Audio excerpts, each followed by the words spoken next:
Welcome to the HESI A2 Learn As You Go Test 1 for Mathematics. My name is Kelly Hansen, and let's see how we do today in our mathematics. Okay, question number 1. We have add 1,000 plus negative 55. Okay, so what we have is 1,000, and we want to add negative 55. So I think of this as a number line. This being 0, these being the positives, this being the negatives, and 1,000 somewhere right up around in here. We want to add negative 55 to it, so we know that we're moving back down our number line 55 places. So what I'm going to do is 1,000 minus 55. I know we're adding, but because we're going back down that number table to go more negative, that's why I'm doing the minus there. So this is actually going to give us a number of 945 when you do the subtraction. So is that an option for us? Yes, very first one. Let's check ourselves, make sure we're correct, and yes.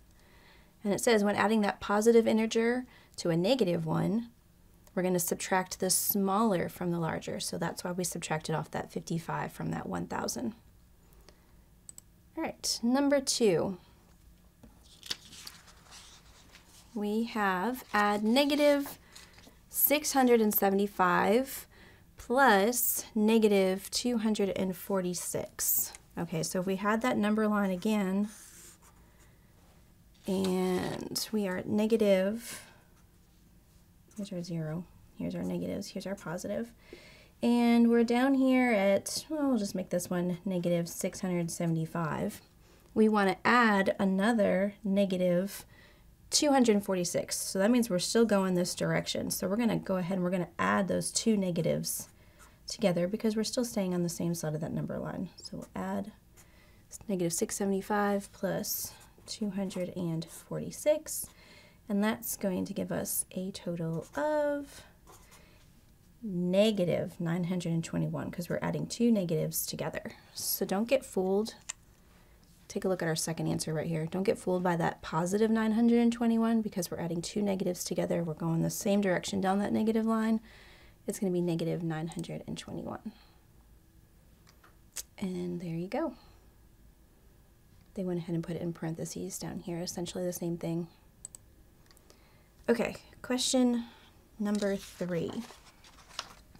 Add negative 431 plus 99. All right, so let's make ourselves, if this is helpful for you, let's make ourselves our number line here.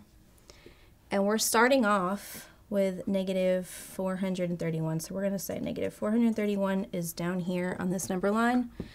And we want to add 99 to it. So 99 is going towards the positive side of things. So we are going to be moving this direction. So we have 431 plus 99.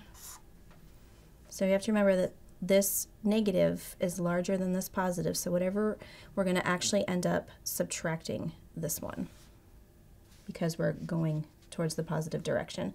So 431 plus 99 is going to give us a number of negative 332. So let's make sure that that is an option. It is, and look at the choice C or 3 here. This is positive 332. Don't let this fool you. Remember, this is the larger number, so it's larger than the one that we are adding or subtracting from. So this negative is what our answer is going to be, is a negative number, negative 332. And there's our example written out here at the bottom.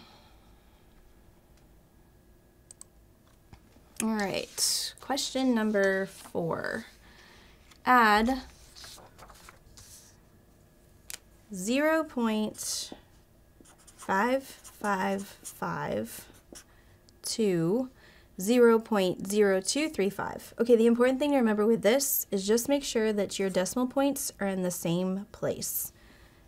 So even though this bottom number has got more numbers in it, as long as your decimal places are lined up, you can go ahead and add it correctly. So if we're going to add these two numbers together, now there's nothing here, so you can just assume that that is a 0. Whenever there's no number there, it's a 0. So 0 plus 5 is 5. And then you'll just go down the line, make sure you carry down your decimal point, and that gets you the 0.5785.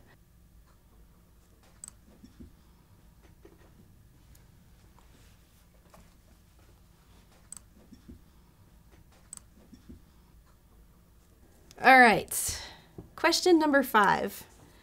Again, we have our decimal points here. We need to make sure that we line them up correctly. So we have 5.41 plus 11.9. So again, all we're going to do is just bring down that 1 because we're going to say that that's a 0. Bring down our decimal.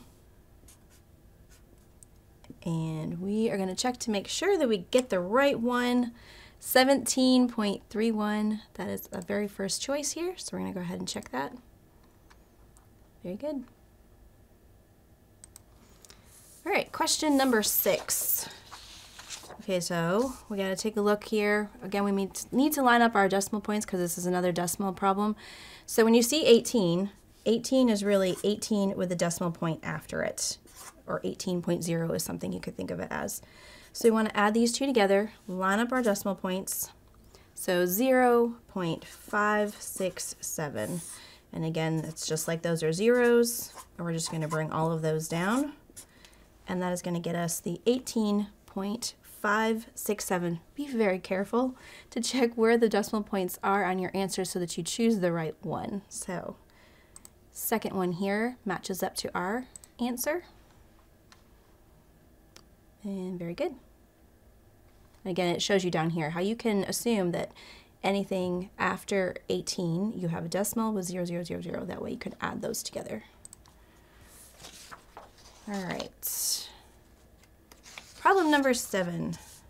This one is just straight up addition. So it's 18,765 plus 34,876. And in this case, you want to make sure that you have the correct places lined up. So your commas line up there, and you're just going to add it just like you would add anything else.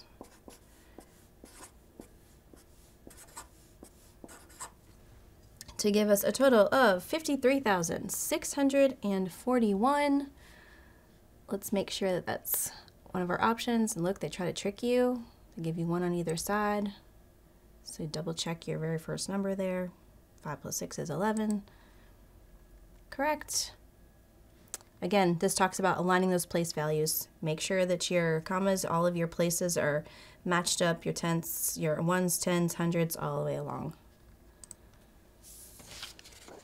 Okay. Question number 8.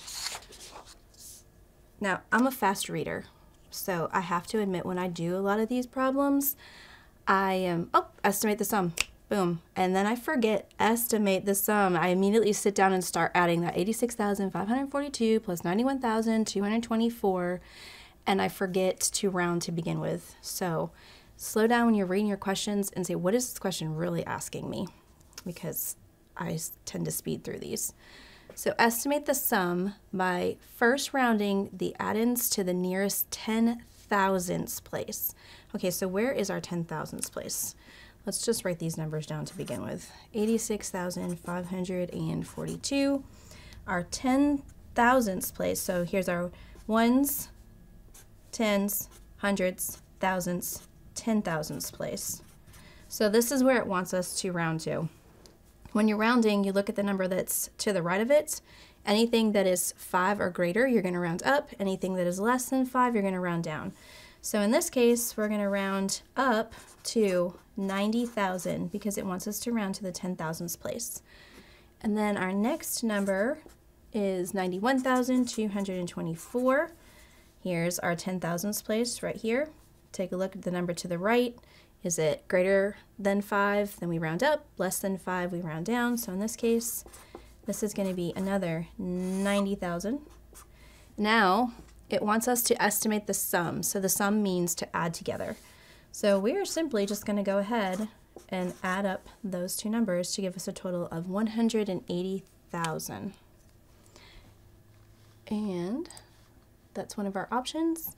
See, they do try to trick you. You got to make sure you know where your 10,000th place is. And we are correct.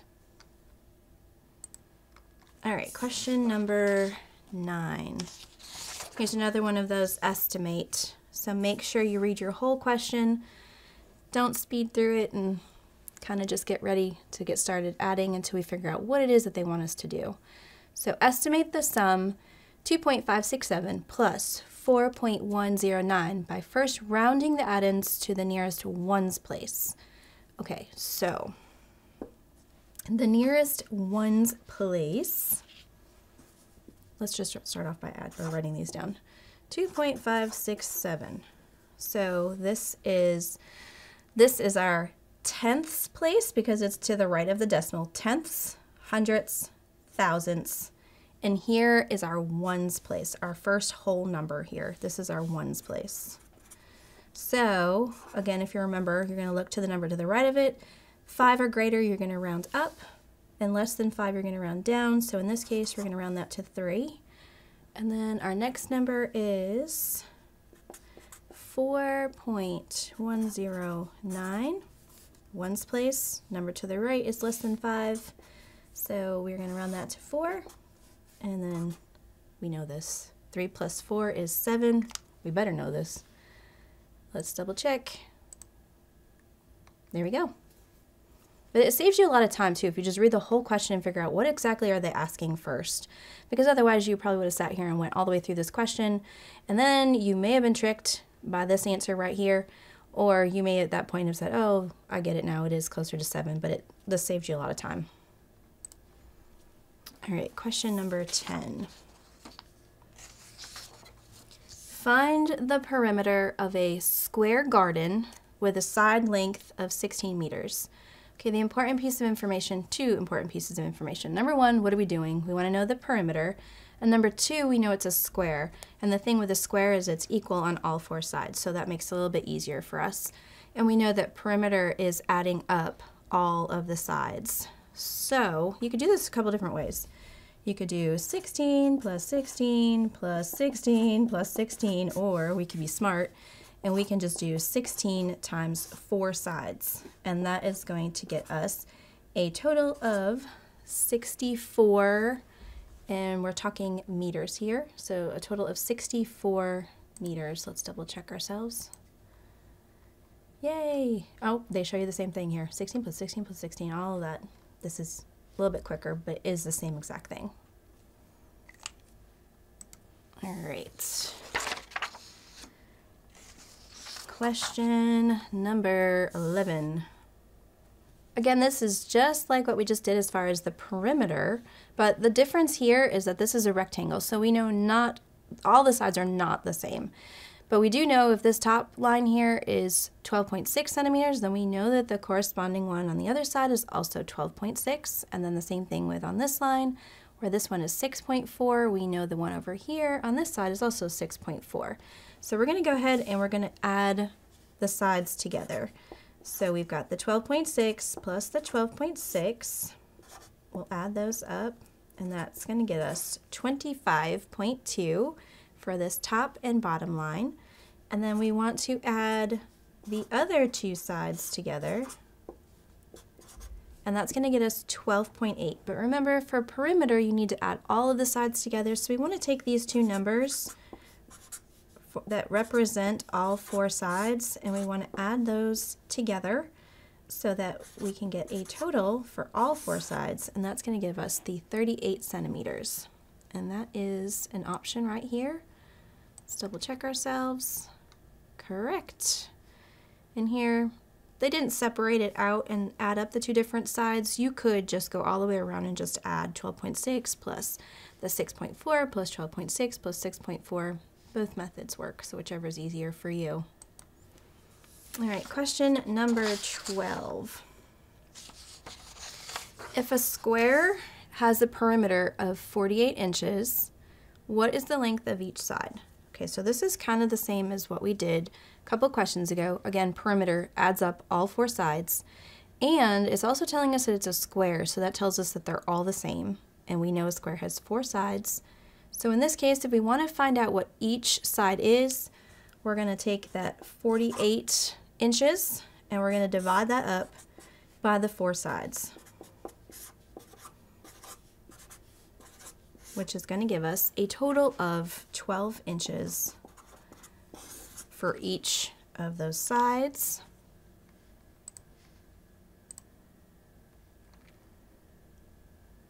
And there you go. All right, question number 13. We're going to subtract 89,076. We're going to subtract 45,195 from 89,076. So let's start off writing out our 89,076, and we're going to subtract out 45,195. All right. So this is just straight subtraction. Again, you just want to make sure that you have all of your number places lined up appropriately, your ones over your ones and so forth. And then you're just going to do straight subtraction.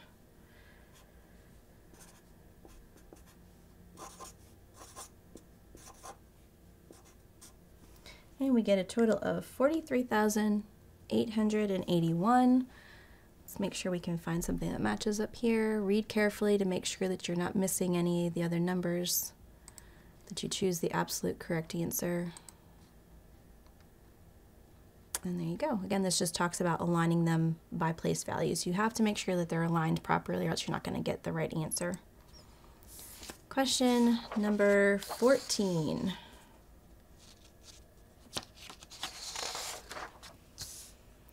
Subtract -65 and -4. So if we have our number line again, and here's 0, here's our positives, here's our negatives, and we're down here, we'll say that's -65. And we want to subtract a -4, or we're subtracting a 4. We're going more negative, so that means we're heading this direction. So we want to do -64 minus 4, and that's going to give us a -69. And here that shows you.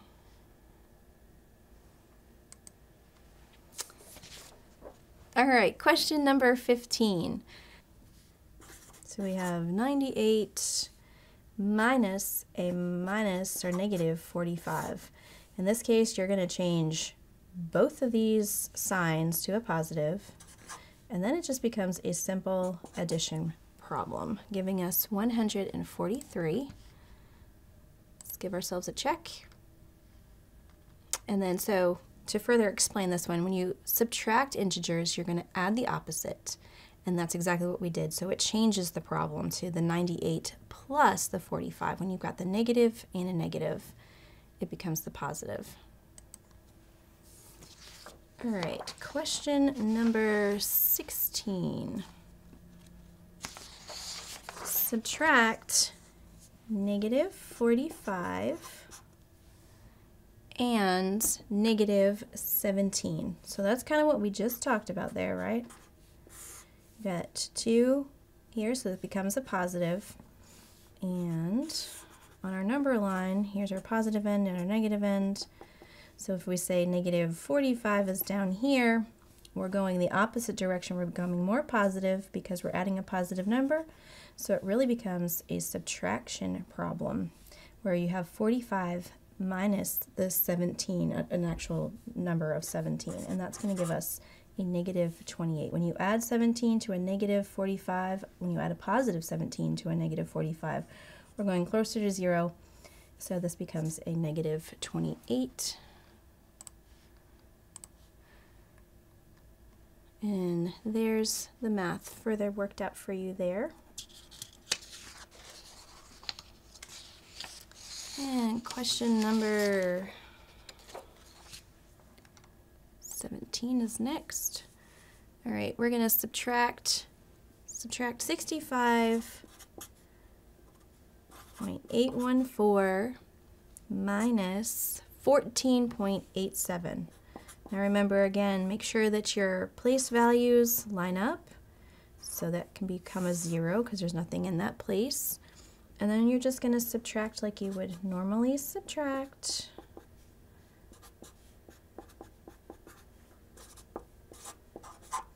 And giving us a total of 50.944.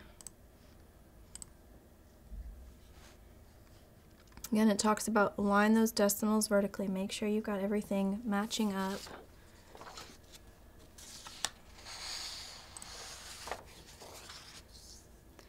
Next question.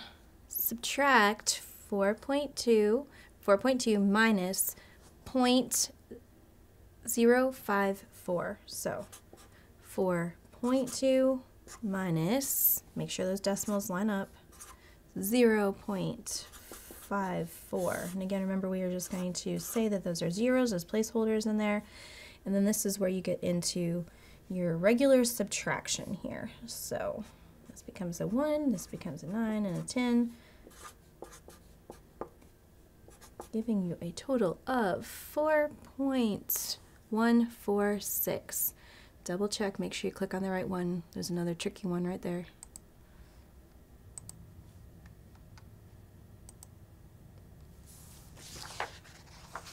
Alright. We're going to subtract. So it's 65. And because this is a whole number with no decimal points, remember that decimal is implied there. Okay? So you've got 65 minus 0.9999. So 4 nines there. We've got our decimal points lined up. We've got our zeros for our placeholders. And then we got lots of borrowing going on here. 9, 9, 9, and then our 10. So 10 minus 9 is 1, 0, 0, 0. So our total answer should be 64.0001. Make sure you get the right one. They try to trick you. Here's 2. Here's 3. We have 3 zeros.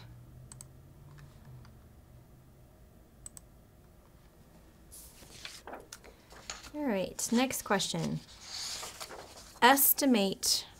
Oops, stop right there. Estimate the difference by first rounding the numbers to the nearest 10,000ths place. Okay, so this is kind of like what we did before when we did that addition one. So we're estimating, let's write out our numbers to begin with, 95,198.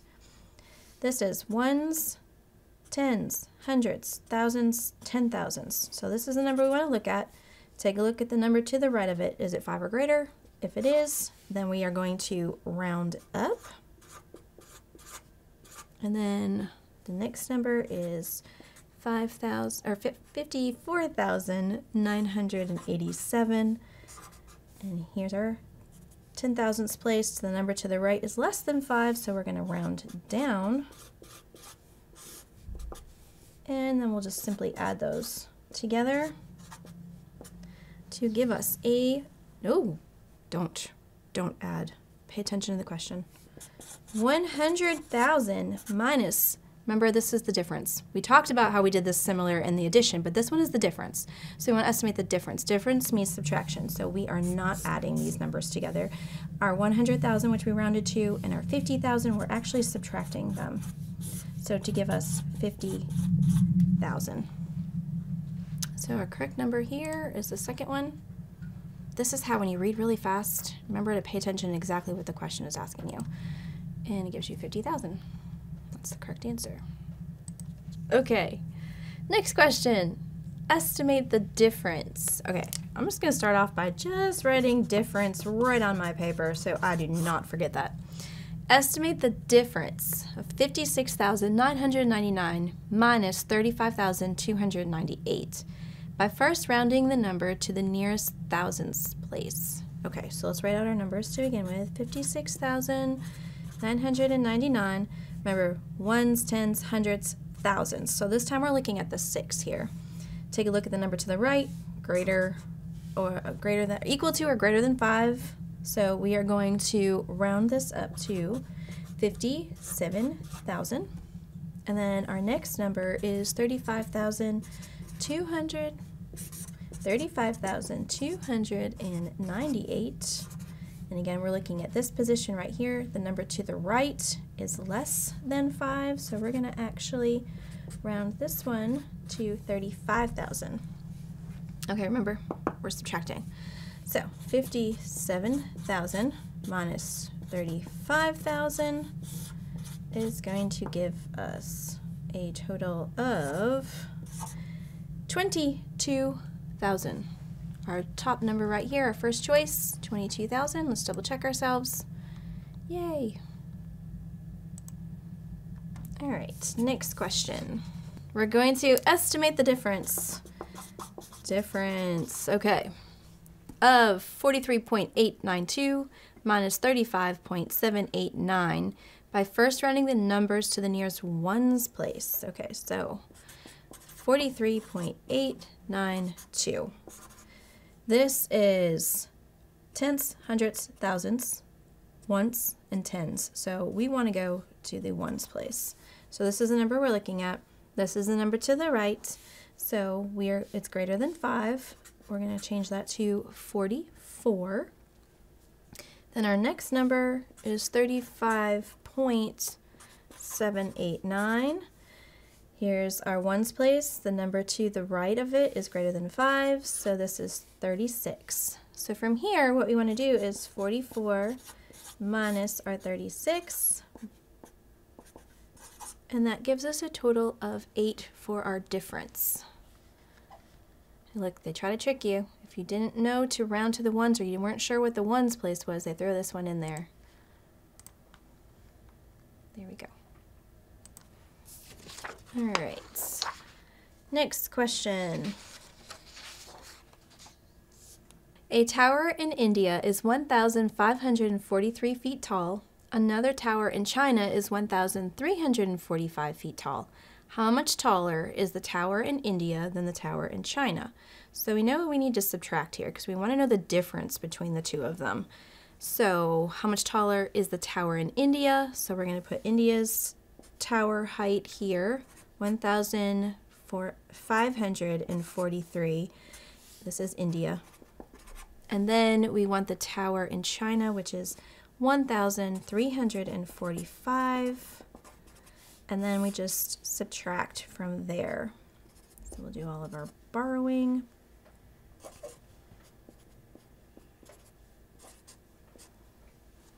And we're going to get a total of 198, and we're measuring these in feet. And that is our bottom answer here.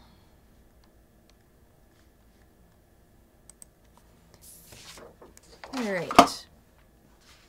Then next question. We have a building in New York City.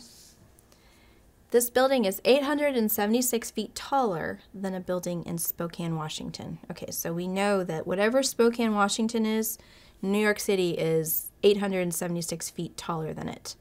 So if the building in Spokane is 456, I'm assuming feet tall, 456, and we know that New York is 876 feet taller, then this is just adding on to it. So this one is your Spokane, and this one is New York City. And then from there, we just are going to simply add these two numbers together. And we are going to get a total of 1,332 feet.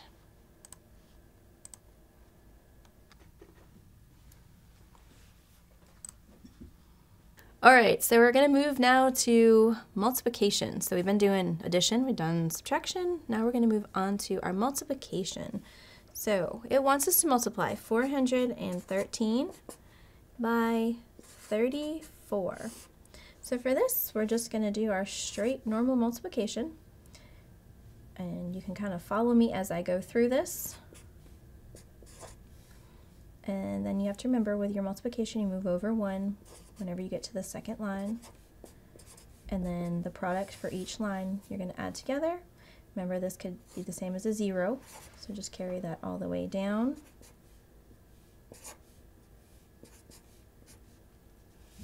And that's gonna give us a total of 14,042.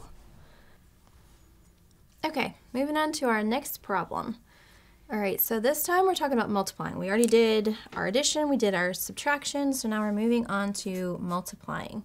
We're gonna multiply 413 by 34. Make sure you have your places lined up. And then we're gonna go through and we're just going to multiply. Remember, when you get to that second line there, you need to move over one. And then it's simply add both lines up. Remember, we can assume or say that this is a 0, and then you're just going to add up all the way through. And it's going to give us a total of 14,042. Make sure you're super careful when you come up to your options. Don't, glance quickly, but really take the time to make sure it matches up. So it should be our second one here. Yay, it is. Okay.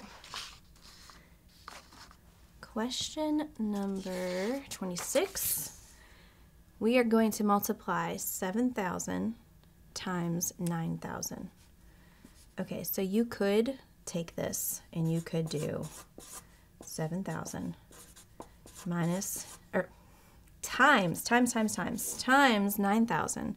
And you could go through and you could do it all like that. Or what you could do is you could do 7 times 9, and that gets you 63. And that, because we're only dealing with zeros, all you're going to do is count up all your zeros. 1, 2, 3, 4, 5, 6, and you're going to add on 6 zeros to this. And then you would put your commas in the appropriate places.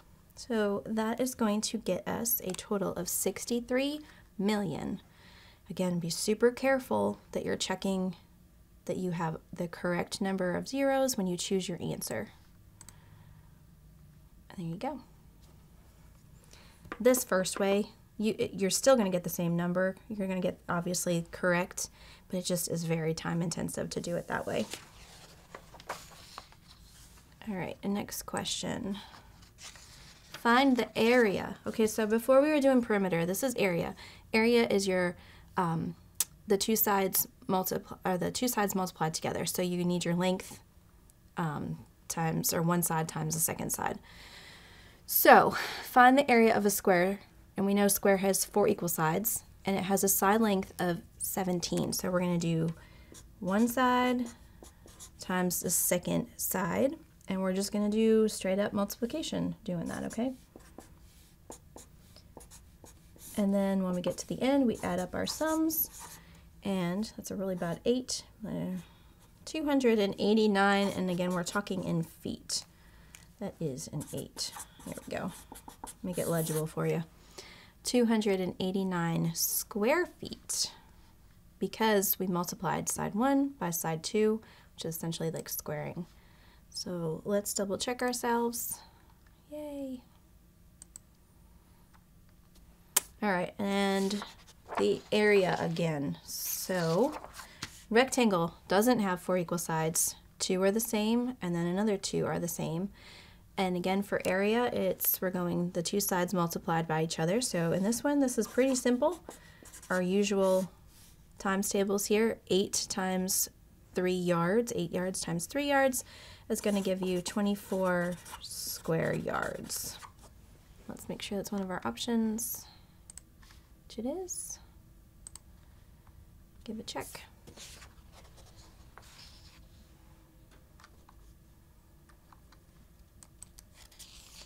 Question number 29. All right, we want to multiply. So we're multiplying a negative number by another negative number. So it's negative 34, and it's times 34. So let's go ahead and we're going to do our regular multiplication. And what we're going to get here, though, is because we've got 2 negatives, negatives times a negative equals a positive. So in this case, we're not going to carry our negative down here because we've got the 2 negatives. Negative times a negative equals a positive. So don't get fooled by choice number 1 and choice number 3 here. Here you go. The product of two negative integers is a positive. It's a fancy way of saying it. All right, next question. Multiply 45 times a negative 2. Now in this case we don't have negative times negative. When we only have the one negative, our result is going to be a negative number. So we're just going to do regular multiplication, and we're going to remember that it's negative, and our option here is negative 90. Product of a negative and a positive integer is negative. Okay, now we've got lots and lots of them here. So we're going to multiply negative 3. First of all, take a look at this problem. With all of these negatives, negative times a negative equals a positive. So we automatically know that our answer is going to be a positive number. So that gets rid of two of our options right off the bat. Now we just need to do our math correctly. So let's do our negative 3 times our negative 5. And well, let's write out the whole thing. Negative 3 times negative 5 times negative 6 times negative 2. Well, we know that negative 3 times negative 5 is 15.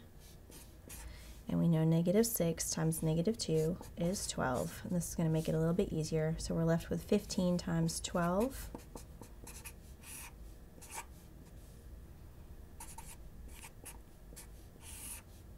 And then we're just going to add everything up here. It's going to give us a total of 180. Let's double check ourselves. There you go.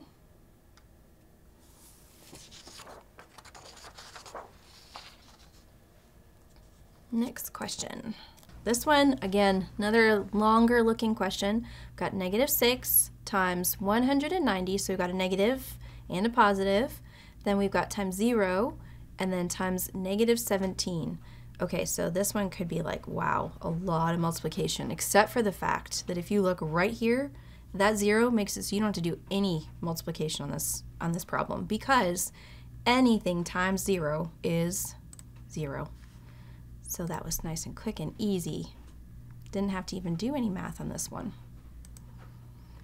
Okay, next question. Multiply 7.5 times 0.7. So remember, we need to, all the other problems we talked about making sure that we had our decimal place all lined up when you were adding or you were subtracting. With multiplication, it's a little bit different. So we're going to go ahead and I'm going to show you, probably as future problems go on, that making sure that you have them lined up isn't as necessary with multiplication. All right, so let's just go ahead and we're just going to do our multiplication.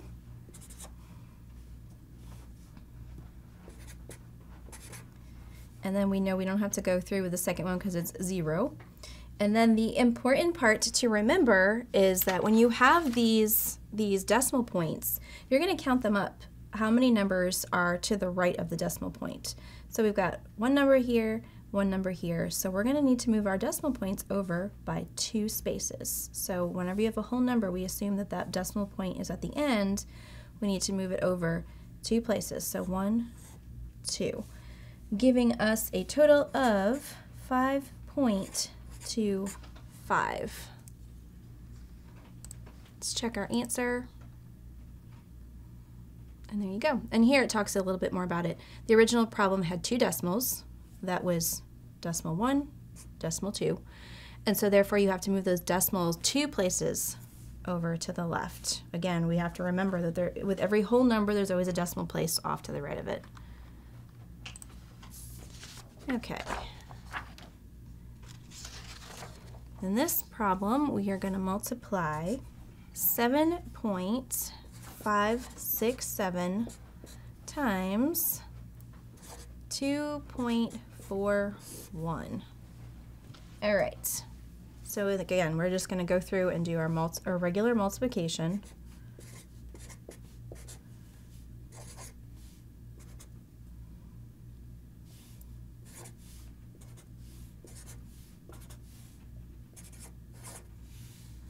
This one's a little bit of a longer one.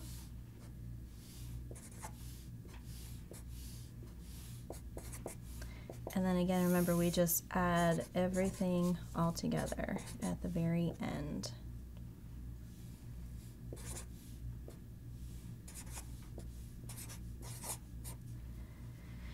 Okay, now, got this great big old long number. We cannot forget about our decimal points. So, again, we always assume for every whole number that the decimal point is always off to the right. We have a total of 1, 2, 3, 4, 5 numbers that are to the right of the decimal in our original problem. So we need to move our decimal point 1, 2, 3, 4, 5, 1, 2, 3, 4, 5 to the left. That's going to give us 18.23647. Big, big number. Again, definitely pay attention to your screen. Make sure you're clicking on the correct one. The 18.23647. Now let's double check ourselves. Yay. All right. Next problem. Estimate the product. So product means multiplication. I gotta write this down so I don't forget. And we want to round the factors to the nearest ones place. So let's just start off with rounding first. So we have 5.879. Remember, this is tenths, hundredths, thousandths. This is your ones. And remember, the problem asked us to go to the nearest ones. Again, look to the right. Is it 5 or greater? We round up, which it is. So we're going to round up to 6. And then our next number is 19.203. And again, this is our ones place. Is the number to the right 5 or greater? We round up. Less, we round down. So this will not be rounded up to 20. We're going to leave that at 19.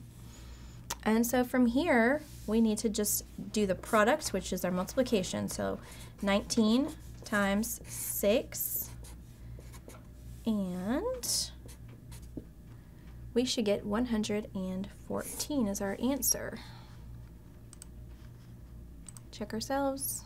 Yep, and there we go.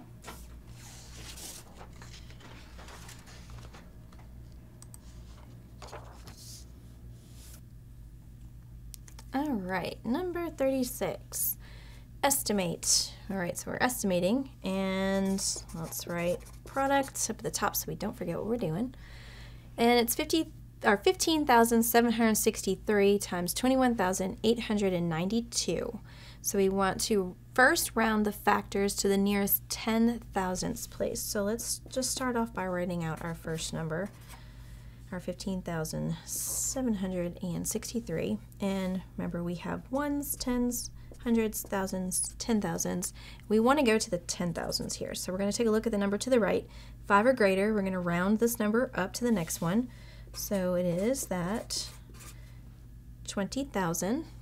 Next number is 21,892. Again, here's our number. Take a look at the number to the right. It is not 5 or greater, so we're going to stay right where we're at for that one. So that's also 20,000. Remember, we're doing the product. So we want 20,000 times 20,000. Remember that sneaky trick? 2 times 2 is 4. And then just add up all of the zeros, and you're going to add those to your product. So we have 1, 2, 3, 4, 5, 6, 7, 8. So we want to do 1, 2, 3, 4, 5, 6, 7, 8. And then we're going to make sure we go in and we put our commas in the correct place, and that gives us 400 million. Definitely take your time when you're checking your answers to make sure you choose the correct one with the right amount of places. And there we go. Okay, next problem. Find the area of a rectangular room that is 8.75 feet wide by 12 feet long. Okay, so with area, we're going to do length times the width. So we're going to do 8.75 because I like the number with the more places in it to be up on top. And we're going to multiply that by 12. So we've got our 2 different sides. Now we're just going to go ahead and multiply as usual.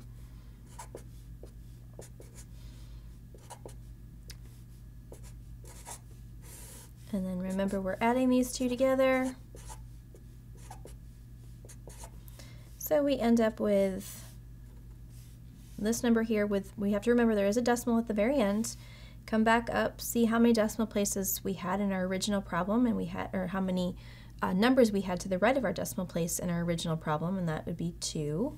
So we want to take this and move it over 2. So that's going to give us a 105. And remember, whenever you're doing length times width, the result is squared. So don't get fooled by your very first problem right here. You want to choose 105 square feet. Okay, next problem. Simplify negative 109, and this line right here in the middle stands for divided by negative 109. We talked earlier about how if you multiplied two negative numbers, a negative times a negative equals a positive. Same thing works whenever you're talking about a quotient or a division problem. A negative divided by a negative is also a positive. So we're going to do 109, negative 109 divided by negative 109, and we know anytime something is divided by itself, that gives us 1. So 1 is our answer. Oh, here's another easy one. We're not even going to waste paper on this one. Watch this. 0 divided by negative 967. Just like anything multiplied by 0 equals 0, anything divided by 0 equals 0. So 0 is our answer. There you go.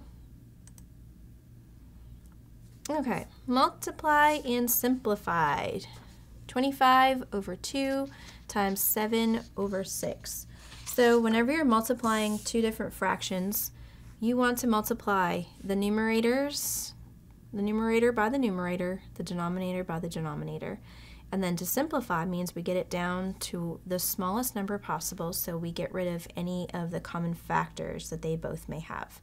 So let's go ahead and do this multiplication first. 25 over 2 times 7 over 6. So numerator times numerator.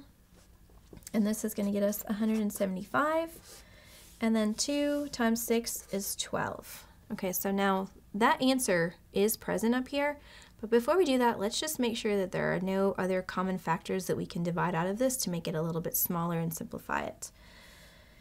And we know that some of the factors of 12 are 1, 2, 3, 4, 6, and 12. Whenever you end in a 5, pretty much zeros and 5s are your factors, and we don't have any of those down here. So we could, the other thing you could do if you ever wanted to double check, you could see like if the whole number itself, like of 12, would go completely into 175, just to see if it was able to go down any smaller or simplify it. In this case, that actually is the smallest that we can get, so our answer is 175 over 12. And here it just further reiterates that, where it says the answer is in that lowest terms because the numerator and denominator don't share any common factors whatsoever. Okay, simplify. 16 over 10. Okay.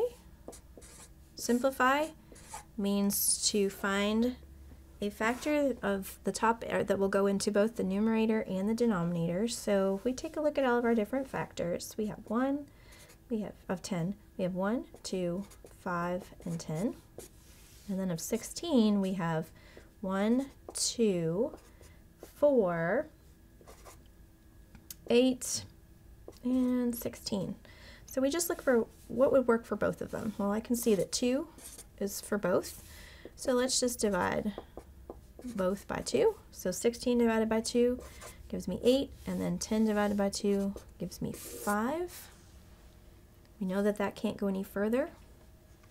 They don't share any common factors, so 8 over 5 is our answer. Multiply and simplify. All right. 18 over 5 times 10 over 2. All right, before I get started, I actually want to just simplify this one right away because I know that 2 is a factor of 10. We actually just did that one on the previous problem. So we're going to do 10 divided by 2 is 5, and then 2 divided by 2 is 1. And so remember, when we multiply fractions, it's the numerator times the numerator. So 18 times 5 is going to give us 90. And then 5 times 1, or the denominator times the denominator, is 5. Now, we know what we just did back here. 18 times 5 was 90. So if we wanted to see if this was simplified, we already know that 5 is one of the factors of 90. So let's just go ahead and divide 90 by 5 and 5 by 5. And that's actually going to give us 18 over 1. All whole numbers could be put over 1. But in this case, we're just going to write it as 18. Let's double check ourselves. Yay!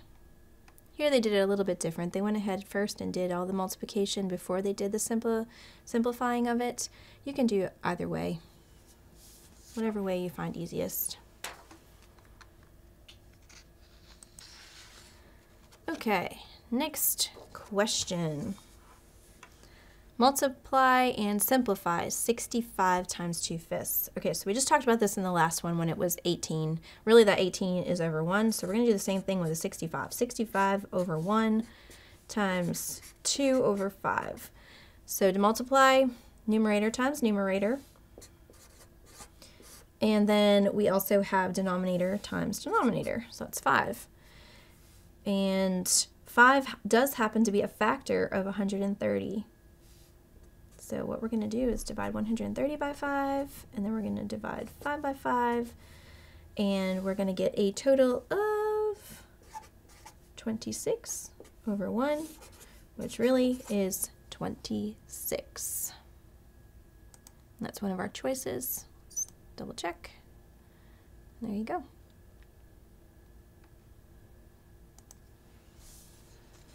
Okay.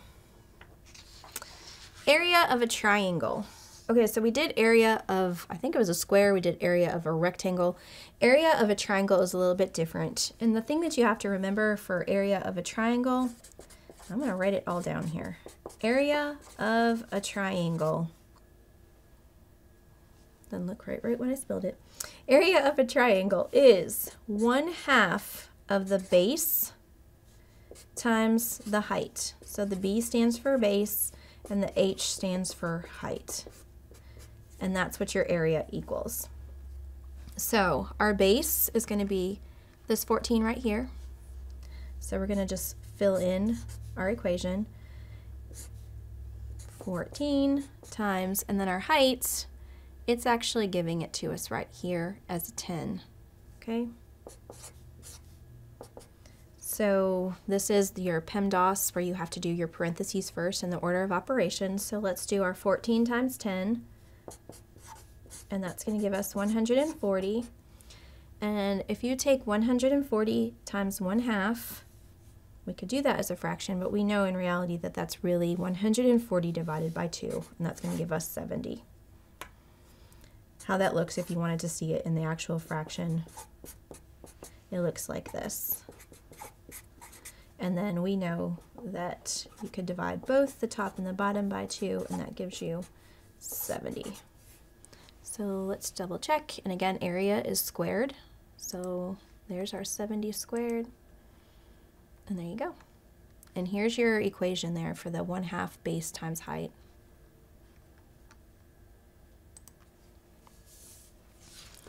All right. Reciprocal. Okay.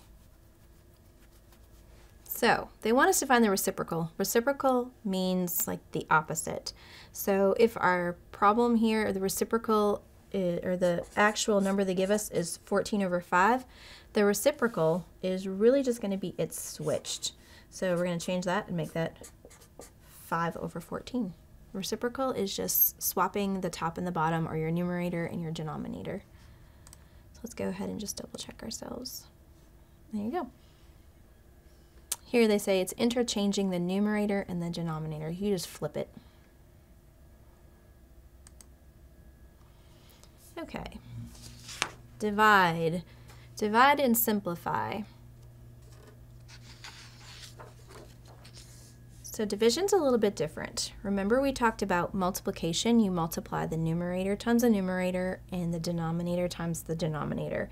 With division, what you're going to do instead is you're going to take, let's walk this one out first. 15 over 4. Instead of writing divided by 5 over 1, what you do is you switch it, and you are 15 over 4 times, and then we do the reciprocal. So instead of it being 5 over 1, we're going to make that the reciprocal, which just means to flip it, and we're going to make that 1 over 5. So the division changed to multiplication, and this fraction, you change it to the reciprocal. And then you can go about and do it just how we were doing it before, where it's numerator times numerator, and then denominator times denominator. Now don't skip the fact here that they want us to simplify, because they do give you this answer right here, but don't get tricked. You want to simplify first. So 5 is a factor of both 15 and 20, so let's just go ahead and divide by 5, and that's going to give you 3/4, which is also there. So just remember, if you're dividing a fraction, you are actually going to change this to multiplication and then multiply it by the reciprocal of the following number. And there we go. Okay, divide and simplify. Just further checking what we just did. All right, so we're going to write out our first one, which is 5/8. We'll write the whole problem out just to start off with. Okay, so 5/8 divided by 15 over 4 equals. Now we already know what we have to do. We need to change this to multiplication, and then we need to change this to the reciprocal. Okay, so when we do that, we're going to then do 5 times 4, and then we're going to do 8 times 15, and that's going to give us actually 120. And again, look, they're trying to trick you. Don't forget, you need to simplify, so make sure you read the entire problem. I'm just going to go ahead and just drop those zeros to begin with. It's the same thing as dividing by 10. So 2 over 12, but this can even be simplified further because we know 2 is actually a factor of 12, and that's going to give us 1/6. Let's write that bigger down here so you can see. So 1/6, and that is one of our choices. And again, they just further show you same thing. Change division to multiplication. Make sure you do your reciprocal. It just means just flip it, and then make sure you simplify at the end. All right, next question. Find the least common denominator of 1/15 and 5/6. Okay, so what the least common denominator is this is the smallest number that is a multiple of both of these numbers. So we have 1/15 and we have 5/6. So let's just start by multiplying this first 1/15 by 2. Whoops, gotta do both top and bottom, 2/30. And then we're gonna multiply this one. We know 2 is also a factor of that one. What can we multiply to equal 30 so that these would both be the same? That was going to be 5.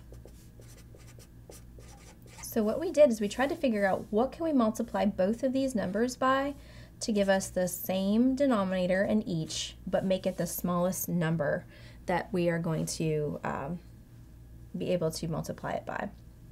Okay, so basically 30 is our least common denominator. It's the smallest thing we can multiply both of them by to equal the same denominator. So let's go ahead and click on 30 and just double check that. Yay!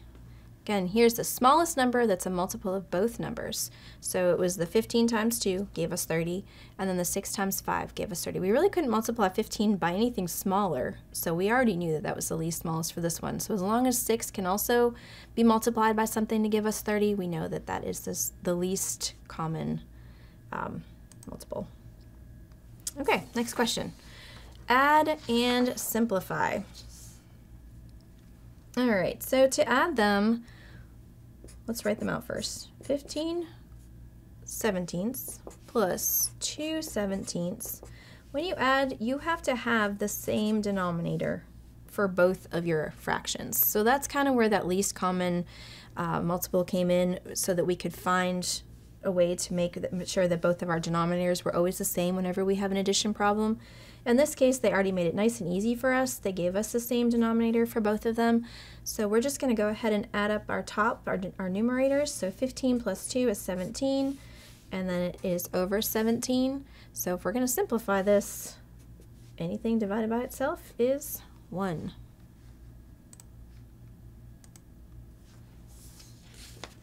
All right. Coming down to the home stretch. Next problem. Add and simplify 1/8 plus 1/6. So let's just do 1/8 plus 1/6. Okay, so here is where we need that least common denominator, because these don't match. We have an 8 on this one and we have a 6 on this one. So if we multiplied 8 by 2, we would get 16. Is there anything we can multiply 6 by to get 16? There is not. How about 8 times 3? That gives us 24. Is there anything we can multiply 6 by to give us 24? There is. That is by 4. Okay, so then what we're going to do is we're going to multiply this one by 3, and that's going to give us, let's write it down here, that's going to give us 3 24ths. And then this one, we said we wanted to get to 24, and we know that if we multiply by 4, that's going to give us 24. So remember, whatever you do to the bottom, you need to do the top. And now we can just simply add all the way across. So 3 plus 4 is 7 24ths. Now don't forget, we need to make sure that we simplify. In this case, there are no factors, because the only factors of 7 are 1 and 7. And 7 does not happen to be a factor of 24, so we know 7 24ths is the correct answer.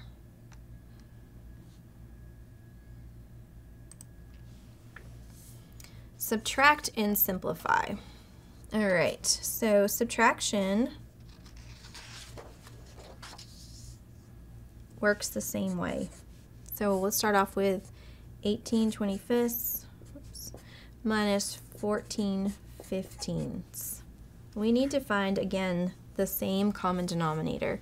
So we have to figure out what can we multiply each by so that we have the same denominator for both of them, but we also want to make it the smallest we can possibly make it. Okay, so if we have our 18 25ths minus our 14 15ths, we know we have to have the same denominator in order to be able to complete the problem.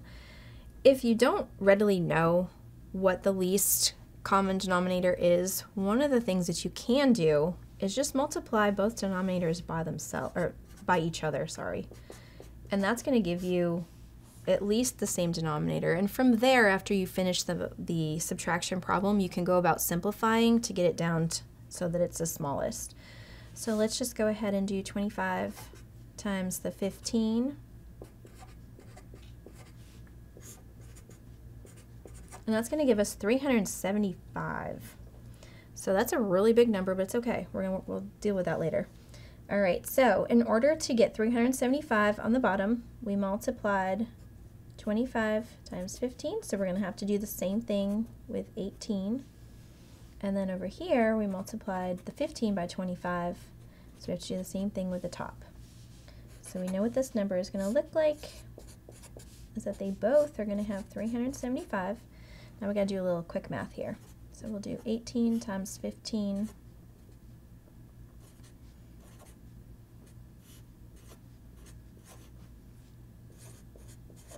and then we'll do 14 times 25.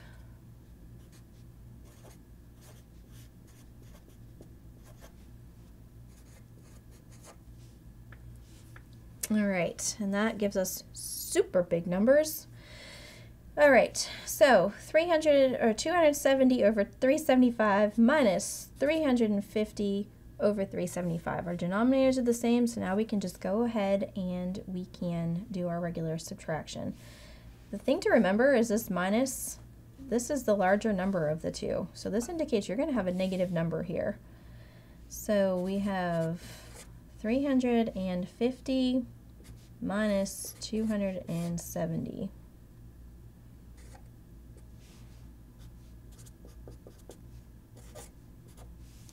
we're going to have a negative 80 over 375. 5 is a multiple of 80, so we can just divide each side by 5, and we're going to get negative 16 over 75, because we have to carry that negative sign over. So is that one of our choices? It is the very first choice. There we go. And here you can see this may be a little bit simpler. You can follow along with this. They found that 25 times 3, and then they did 15 times 5 to find their least common denominators there. Both work. This might be simpler. Okay, convert 6 1/7 to an improper fraction. All right, to change something to an improper fraction, let's go ahead and write it down. 6 1/7. To change it to an improper fraction, all you do is you're going to multiply the denominator by the whole number and then add on the numerator. So 6 times 7 is 42, plus 1 is 43, and then you still put it over the same denominator. So that's going to give you 43 over 7. And that is one of our choices. So again, denominator times the whole number plus the numerator, leaving it all over the same denominator. And there you go. All right, convert 76/9 to a mixed number. So what we have is 76/9. And you can actually read this 76 divided by 9. So that's how I'm going to solve it. Is I'm actually going to do the 76 divided by 9 to get that mixed number. So 9 goes into 76 8 times, and then I'm left with 4 remaining. So what I'm going to do is I'm going to do 8 and then 4 9ths. 4 9ths right there, and that takes me and gives me that mixed number. And that's one of our choices, this very last one right here. They did the 76 divided by 9. You get that remainder 4, but instead of writing remainder 4 up there, you just take that 4 and then put it over your original. Okay, last question. We made it to the end. Add and simplify. Remember, adding our fractions, we have to have the same denominators in order to add them. So they're giving us 4 1/2 plus 1 1/12. All right, so let's just start off. We need to change these completely into, we can change them into improper fractions, or we could also just change the 1/2 and the 1/12. So we know that 2 is a multiple of 12, so let's just start off 2 times 6 and 1 times 6, and that gives us 6 over 12, there we go, plus 1 and 1 over 12, so 4 plus 1 is 5, and then 6 plus 1 is 7/12. You can do it that way.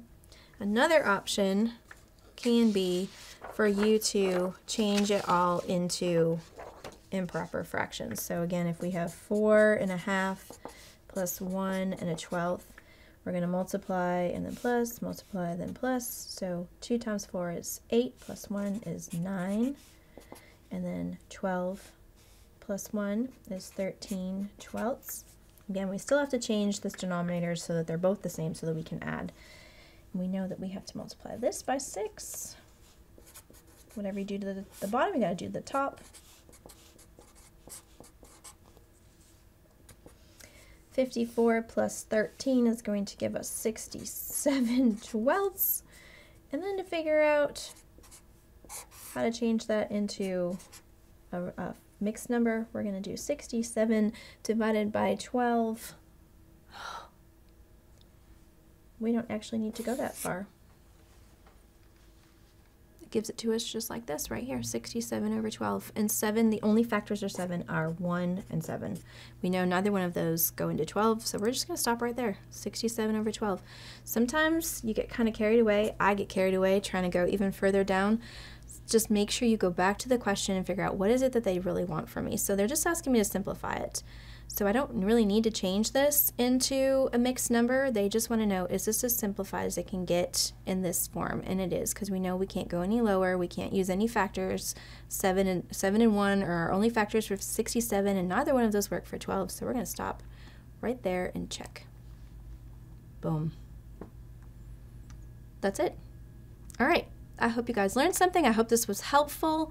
Again, if you have any feedback for us, questions, please do leave comments so that we know how we can better help you. And I hope this was great. Have a great day.